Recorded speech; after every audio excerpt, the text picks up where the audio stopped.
Hello, this is Marnay from the beautiful Columbia River Gorge in Oregon. And thank you, Dr. Warren, for the opportunity. I am all in. Blessings to you. Thanks, Marnay. Hey, friend, are you all in? It is All In August 2023. I can't believe it. It's the third year we've done All In August. Of course, that idea, All In, is based on Mark Batterson's book, incredible book, All In. But this month, we're going to take a different tack at it. We're going to see if you'll join us in becoming all in at learning how to operate this incredible system that God has given you to help you become healthier, feel better, and be happier. And that can apply in every area of your life. This self-brain surgery idea can be spiritual, it can be physical, it can be emotional, it can be relational, it can be occupational, financial. Any way that you feel like you need to break some barriers, cast off restraints, and move forward in your life in something that's been holding you back, it's time to go all in. And you can leave us a voicemail, and you can get on the podcast too and tell us that you were all in with us. I'd love to hear your name and where you're from and what you're all in about. Speakpipe.com/Dr. Lee Warren. Speakpipe.com/Dr. Lee Warren is the voicemail. You can leave us a voicemail just like Marnay did, and you can tell us that you're all in. Today, I've got one little idea for you, okay? One little idea. I got to get outside and get my run in before the storm hits and before I have to go to work. So I'm going to give you one idea in one song, Andrew Peterson's song, Be Kind to Yourself, because I want you to go all in at being kind to yourself, okay? But today we're going to talk about this concept of what happens when we fret ourselves. I told you yesterday, Psalm 37 is our theme verse for this month. Psalm 37 is all about how to get out of your own head and let God help you think better, move better, and live better, okay? So just have a couple of ideas around that concept. I'm going to break down this false belief that we can multitask. We're going to get really good at drilling in on one central idea of something that I heard on social media that kind of stopped me in my tracks. And then I'm just going to drop this truth bomb on you, and we're going to move on with our day. Okay, are you ready? We're going to try to become healthier and feel better and be happier by finally going all in with our own lives. And we're going to learn that we can't change our lives until we change our minds. And to do that, we have to, say it with me, we have to start today. Hey, are you ready to change your life? If the answer is yes, there's only one rule. You have to change your mind first. And my friend, there's a place where the neuroscience of how your mind works smashes together with faith and everything starts to make sense. That place is called self-brain surgery. You can learn it, and it will help you become healthier, feel better, and be happier. And the good news is you can start today. Thanks, Lisa. Hey, so glad to have you listening today. I'm Dr. Lee Warren, and I live in Nebraska in the United States of America with my incredible wife, Lisa, my father-in-law, Tata, and the super pups, Harvey and Lewis. I'm a neurosurgeon and an author, and I'm here to help you harness neuroscience, the power of your brain, faith, the power of your spirit, and good old common sense to help you lead a healthier, better, happier life. Listen, friend, you can't change your life until you change your mind, and I'm here to help you learn the art of self-brain surgery to get it done. If you like the show, please subscribe so you never miss an episode, and tell your friends about it. If you tell 2 or 3 friends this podcast was helpful to you, imagine how much good we can all do around the world together. I'm Dr. Lee Warren, and I'm here to help you change your mind so you can change your life.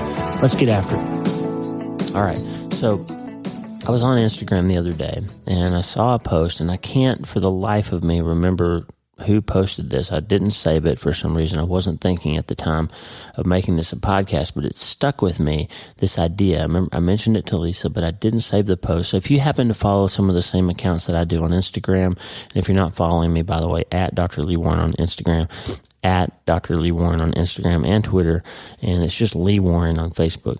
But give us a follow. Lisa is Lisa D. Warren on Instagram. She doesn't really do Twitter, but she's Lisa D. Warren on Twitter as well, at Lisa D. Warren.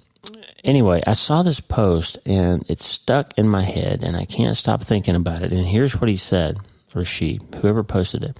It said, what you are actively doing is what you are getting better at. What you're doing is what you're getting better at. And that sounds like such a simple thing, but friend, from a neuroscience perspective, that's exactly right. If you spend all day worrying, you are getting better and better at worrying. Not just simply stated, not just a one of those motivational speaker kind of things. Hey, stop worrying because you're getting better at worrying. But from a neuroscience perspective, when you do something in your mind, when you create a directed mental force, as Jeffrey Schwartz would call it, when you put your brain energy on something, negative or positive, inevitably you are going to create synapses around that thought process that are going to automate it, because you're teaching your brain that at this time and in this way, and when I feel this thing, I think about that thing, and I create this neurotransmitter reality about that thing, and that'll become more and more and more automated and more automatic and easier for you to slip back into next time. So if you just spent all day yesterday and all night last night worrying about something that may or may not happen, guess what? Today, in your quiet moments when you're not tied up doing something else, you're going to slip into that worry mode, because you're teaching your default mode network of your brain that it's helpful to you to ruminate, or that you desire to ruminate on that same thought. And you will slip into it, and before you know it, you will have spent most of today worrying about the same thing that you spent all last night and all day yesterday worrying about. Because what you're doing, you're getting better at. Now, simultaneously, we've talked a million times about severing 6 synapses and having these brain process, self-brain surgery ideas that we can learn to interrupt those circuits and teach our brain and our brand new neurons that we generate every day better ways to behave, right? So you can break that cycle of endlessly worrying and thinking about the same thing. Now, we all think, we've heard it a million times, this common phrase that we use, multitasking. We all think that we can worry about this and take care of that and do this job and do that job and listen to music and write a paper and be on the phone and be texting somebody else and be scrolling and doing all those things at the same time. We all think that we can multitask and accomplish a lot of stuff. But the fact is, you can't actually multitask at all. Your brain cannot do more than one thing at a time. The reason you think you can is because your brain is a highly designed and incredibly efficient supercomputer that can switch back and forth between multiple things quickly, so quickly that you can't really perceive that you're not actually doing more than one thing at a time.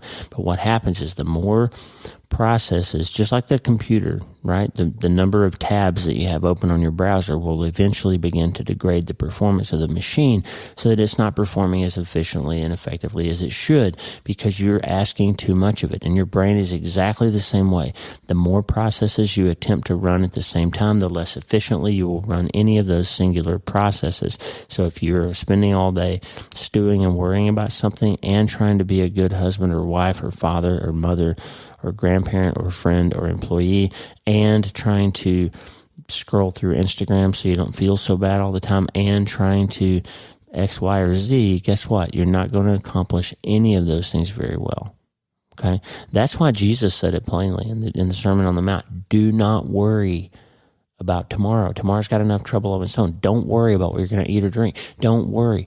Don't worry. Because, friend, the truth is, what you cannot directly control, if you're worrying about it, it's just hurting you.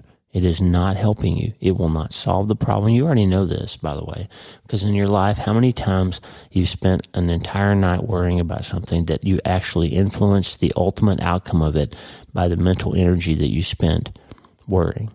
Or how many times did the lack of sleep make you better able to deal with it the next day than you would have if you had prayed about it, put it to bed, slept well, and forgotten about it until you actually had to interact with it and engage with it? How many times was it better because of that? And that's why, my friend, Psalm 37 says it so plainly. This is our All in August chapter. Listen to the context. This is English Standard Version because I love the way it says it. Psalm of David, who certainly had plenty of things to worry about. He was constantly having his kids murdering and raping each other. He was constantly having somebody trying to overthrow him, constantly trying to fight a war against the next kingdom over, constantly getting himself in trouble with his general lack of ability to do things correctly. He's all kinds of trouble. The man after God's own heart had constant things to concern himself about. But here's what he said after thinking about this stuff for his whole lifetime. Fret not yourself because of evildoers. Now remember, he has guys outside who are literally trying to overthrow his kingdom. He has family members who are literally murdering and raping each other. And he says, fret not yourself because of evildoers. Do not be envious of wrongdoers, for they will soon fade. He's saying, don't spend your mental energy worrying about what other people are doing. Now, that's different than saying don't make a strategy to defend the palace if the enemy is literally going to take over and try to throw you off the throne. That's not the same as saying don't be strategic and don't make a plan and don't be wise. And it's not saying that. He's saying don't sit in your bed and worry yourself to death about what other people are doing and whether they're being successful or not. What do you do? What's the solution? Verse 3, trust in the Lord and do good. Dwell in the land and make friends with faithfulness. Delight yourself in the Lord, and he will give you the desires of your heart. You get that? He's not saying God will give you every little thing you ever wanted. He's saying if you love what he loves, then your heart will get what it really wants, because he'll give you the desires of your heart when your heart wants the right things. He says, commit your way to the Lord, trust in him, and he will act. He will bring forth your righteousness. Be still before the Lord and wait patiently for him. Here it is again. Fret not yourself over the one who prospers in the way, over the one who carries out his evil devices. Don't worry about what other people are doing. And especially, verse 8, refrain from anger and forsake wrath. Fret not yourself. It tends only to evil. Listen, from a neuroscience perspective, when you're stewing and angry and boiling, all you're doing is hurting your own brain chemistry, and you're diminishing your capacity to make purposeful decisions that will help you solve the actual thing that you're upset about. Because you're so angry, you can't think clearly.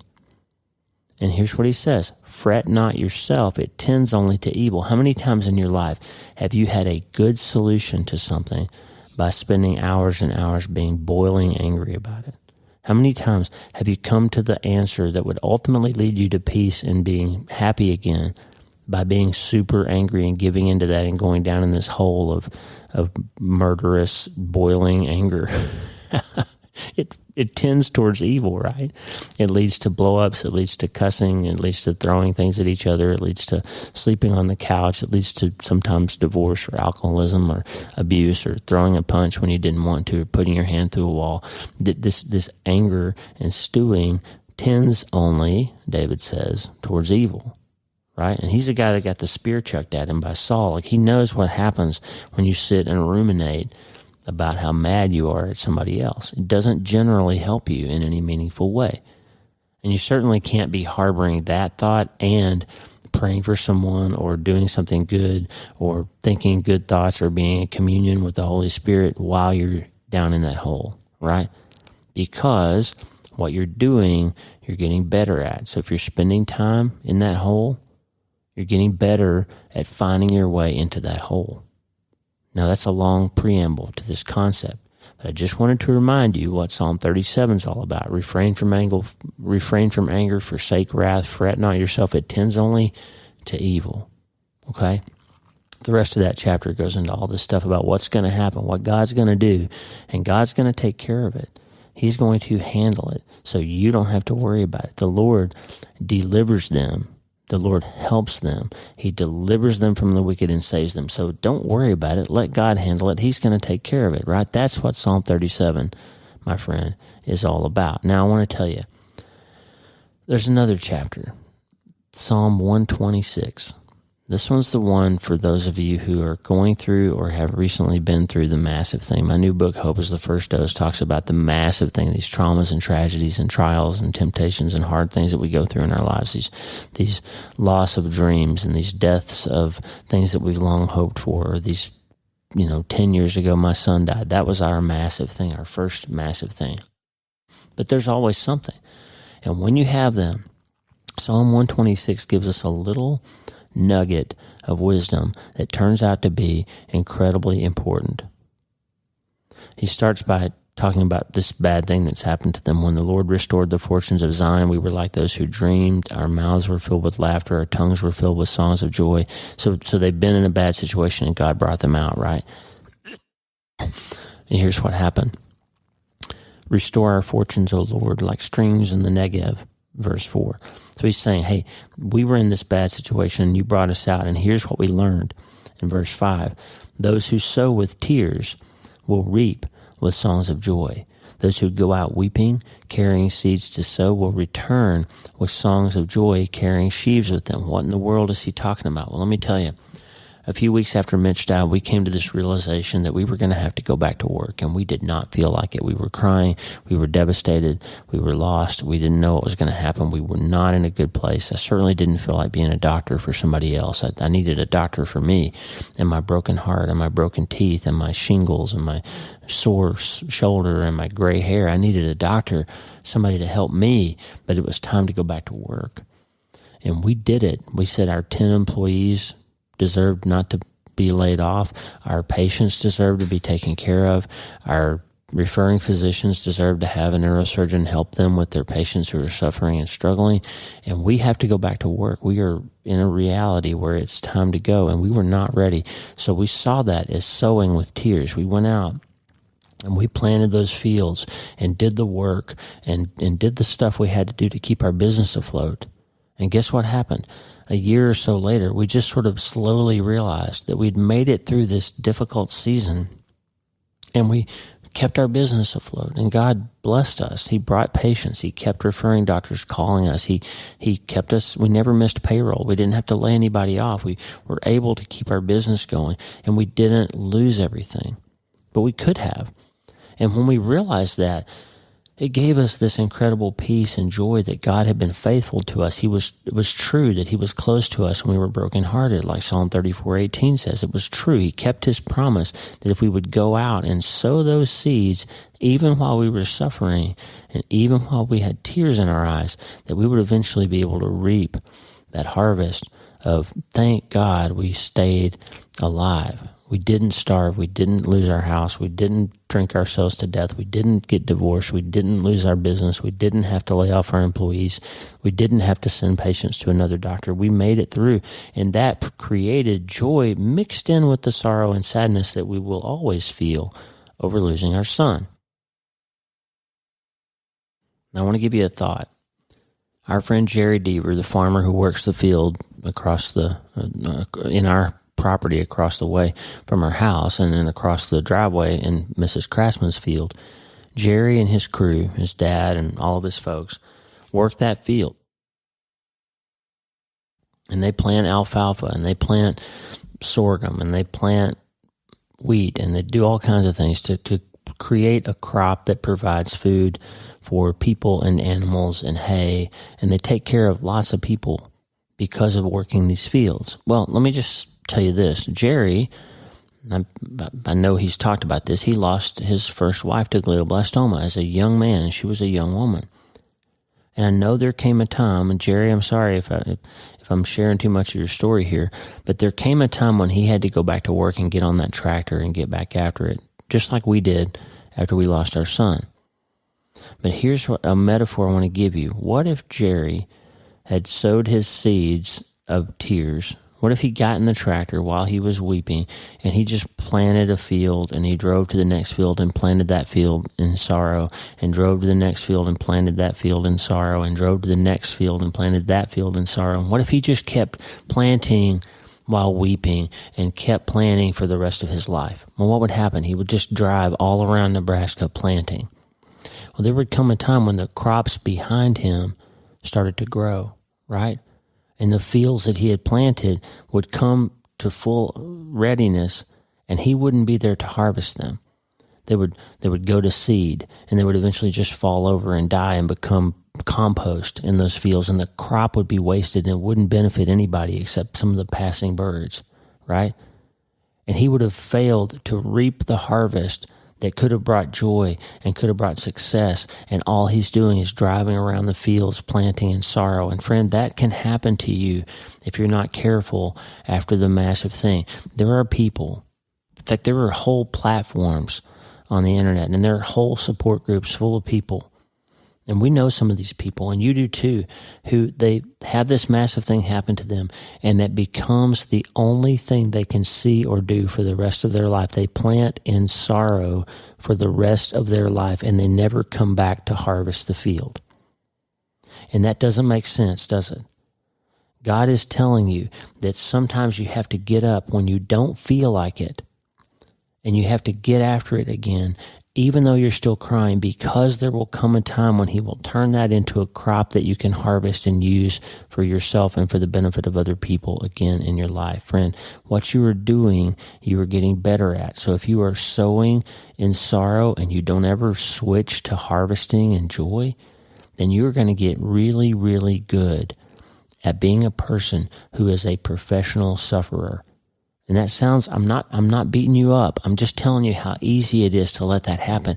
And if you are at a place when that's what's happened to you, if you've been stuck in the sowing seeds of sadness phase of your massive thing, it's time to make a switch. It's time to go all in on letting God help you do something different. Now, we say it all the time. If you want to feel better, do better. That's a motivational speaker thing. Tony Robbins has said it. Our pastor, Chris Hodges, used to say it. Actions lead and feelings follow and all that stuff. But let me tell you why it's true from the brain standpoint, okay? If you're feeling bad and you can't figure out how to get unstuck, you need to get up and go for a walk. You need to get up and go exercise. You need to get up and go do something else. Why? Not because you're just trying to not think about it for a little bit, but because you can't multitask. I told you that earlier. You can't actively multitask. You can do more than one thing in a short amount of time, but you can't do more than one thing at one time. And so when you start moving, your brain starts releasing neurotransmitters that make you feel a little bit better. And your brain doesn't care if you get your dopamine from moving or if you get your dopamine from not having had a bad event occur. Okay? But once you have some dopamine, you're going to start making some pathways in your brain that say, hey, I can feel better if I do this thing again. And instead of getting the dopamine from alcohol or from some other harmful thing, you can be the self-brain surgeon here and you can choose to direct your energy to something that will help you. And it's time to go all in on being a good doctor for yourself, friend. So if you're feeling bad, start moving, start doing something else, because what's going to happen is the things that you do, you become good at. So if you start doing something different than sowing seeds of tears all the time, you will start feeling a little bit better. And if you start doing something different than fretting yourself all the time, you'll start feeling better. And guess what's going to happen? Once you automate that process of doing that thing that makes you feel a little better, you're going to clear some mental space and generate some mental energy that you've been using to harbor those negative feelings or thoughts or worries or angers or pain or anything else that you've been ruminating around on.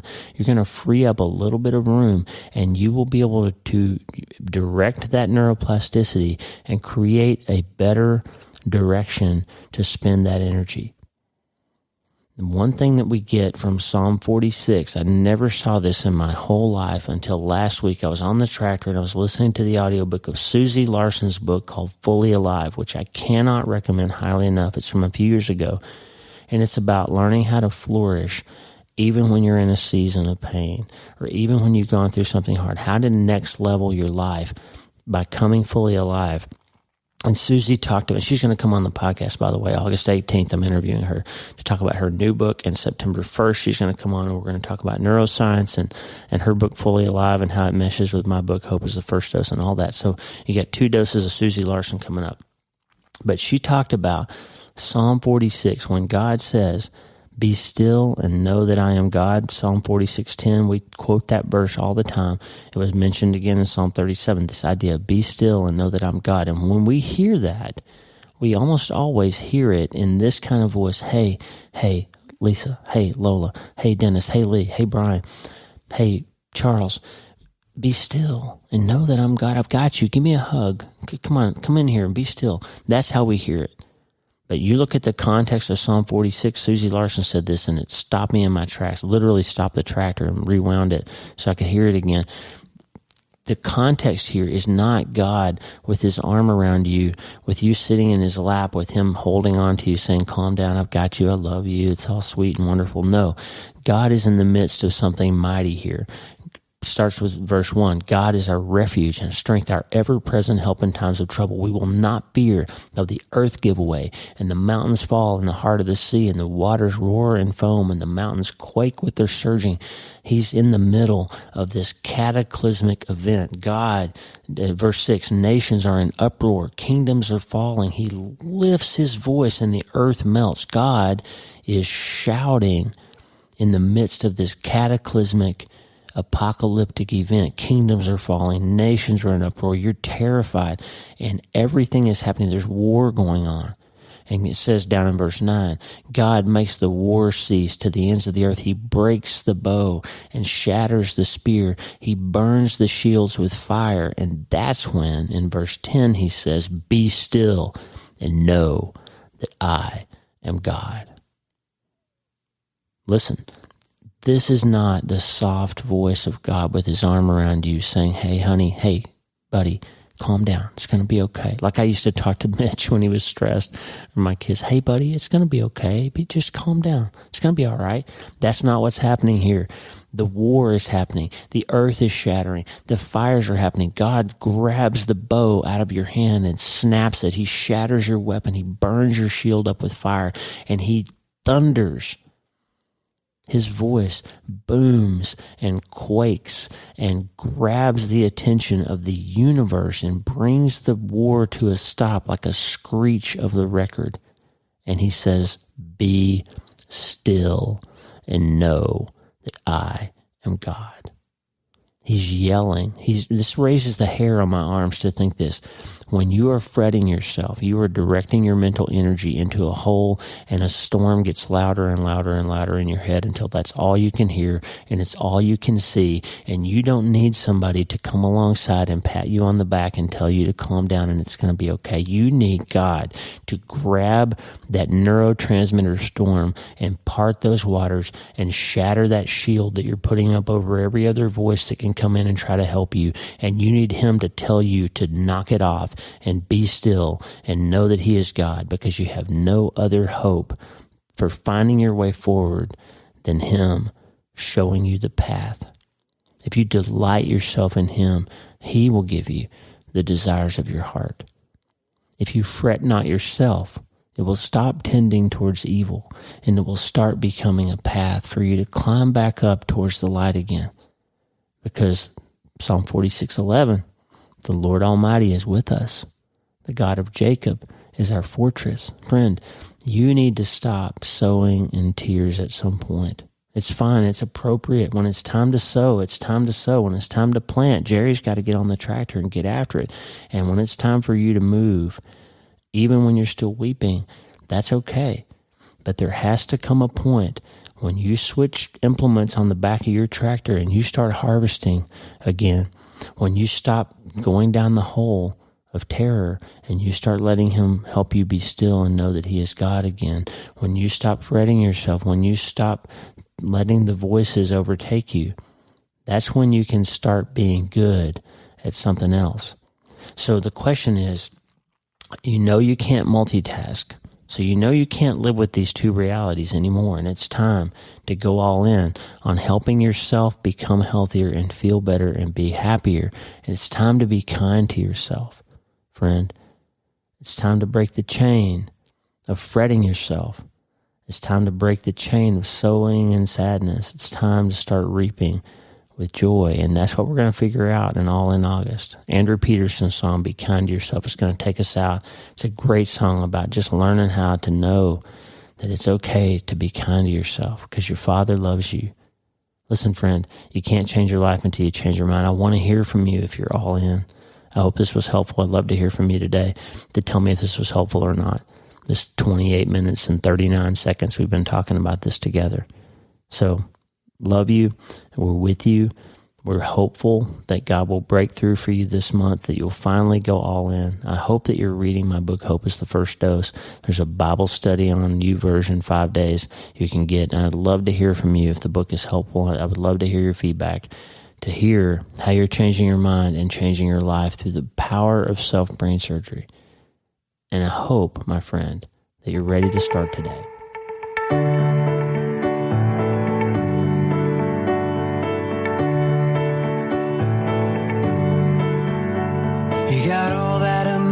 emotion that's heaving like an ocean, and you're drowning in a deep, dark well.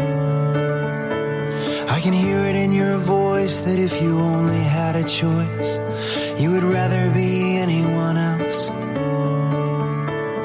I love you just the way that you are. I love the way you made your precious heart. Be kind to yourself. Be kind to yourself. I know it's hard to hear it when that anger in your spirit is pointed like an arrow at your chest. When the voices in your mind are anything but kind, and you can't believe your Father knows best. I love you just the way that you are. I love the way He's shaping your heart. Be kind to yourself. Be kind to yourself. Well, how does it end when the war that you're in is just you against you against you? Gotta learn to love, learn to love, learn to love your enemies too.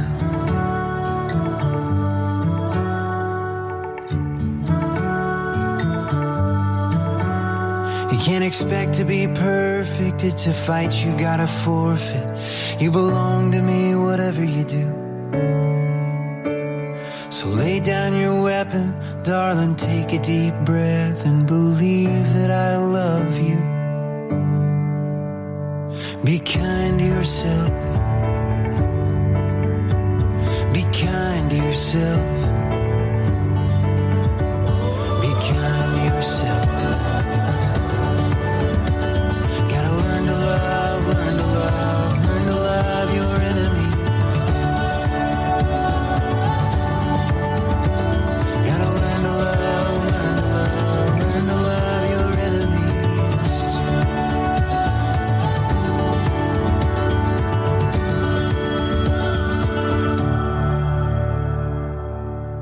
Hey, thanks for listening. Please subscribe to the show so you automatically get every episode. And if you like the show, you'll love my weekly letter. Check out my writing at drleewarren.substack.com, drleewarren.substack.com. Get the free newsletter every week for my best prescriptions for becoming healthier, feeling better, and being happier through the power of faith and neuroscience smashing together via self-brain surgery. drleewarren.substack.com. And if you need prayer, go to the prayer wall at wleewarrenmd.com/prayer. The theme music for the show is Make Us One by Tommy Walker, graciously provided for free by the great folks over at TommyWalkerMinistries.org. Check it out and consider supporting them. TommyWalkerMinistries.org. Remember, you can't change your life until you change your mind. And the good news is you can start today. I'm Dr. Lee Warren. I'll talk to you soon. God bless you, friend. Have a great day.